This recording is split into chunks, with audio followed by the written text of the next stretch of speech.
God formiddag og velkommen til P1.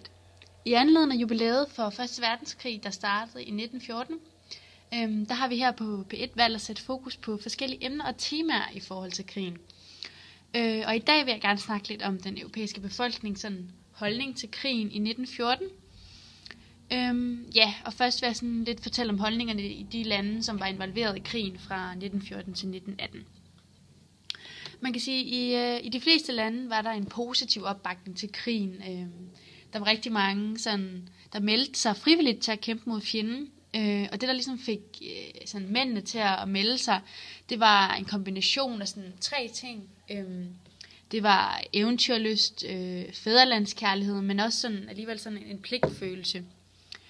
Og det var især i England, der var sådan en stor krigsbegejstring, og man kunne slet ikke følge med den store tilstrømning af frivillige. Og i løbet af få måneder, der ønskede over 900.000 englændere at deltage i krigen. Men man kan sige, ligesom også for at sikre den brede befolknings opbakning og tillid, så anvendte rigtig mange regeringer propaganda og censur. Hvor man kan sige, at propagandaen den havde 3 overordnede emner. Hvor det første understregede, at krigen det var en retfærdig sag, mens det andet tema det var, at man forsøgte ligesom at udvaske et eventuelt nederlag. Altså man ville ikke fortælle, hvilke katastrofale følger det ville have.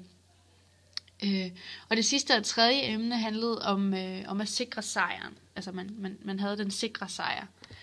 I forhold til censuren, der var det sådan, at den statslige censur, den formåede at kontrollere diskussionen i offentligheden og befolkningens viden om krigen. Den offentlige sandhed, den var ofte langt fra, hvad virkeligheden egentlig var. Altså man kan sige, hele formålet med statskontrolleringen af informationer, altså det vil sige de informationer, der skulle ud til befolkningen, det var at sikre, at der opstod, men også at der forblev en tro på sejren, og kritik eller manglende disciplin blev opfattet som forræderi. Hvis man, kan man sige, mens der i de lande, som var involveret i 1. verdenskrig, der var der jo en holdning til, at man skulle have befolkningen til at blive ved med at tro på, at man kunne vinde krigen, så var der i Danmark et helt andet udgangspunkt. Overalt i landet blev der sat plakater op, som var skrevet og udsendt af kong Christian og konsilpræsidenten Karl Theodor Sarne. Og plakater de blev opsat i begyndelsen af krigen i 1914. Og de her plakater de henvendte sig kan man sige, til det hele den danske befolkning.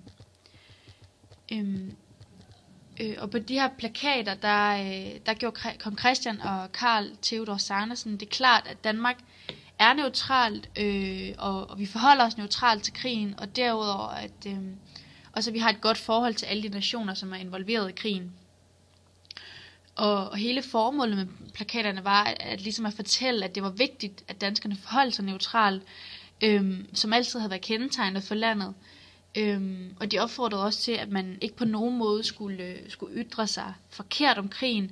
Man skulle ikke sætte gang i demonstrationer, eller man på en anden helt tredje måde går imod fædrelandets neutralitet. De påpegede, at alle har et ansvar og sin pligt. Ja, det var lidt om holdningerne i forhold til de europæiske lande, men også Danmark, som egentlig ikke var en del af krigen. Jeg håber, I nød det, og nu kommer der en sang på.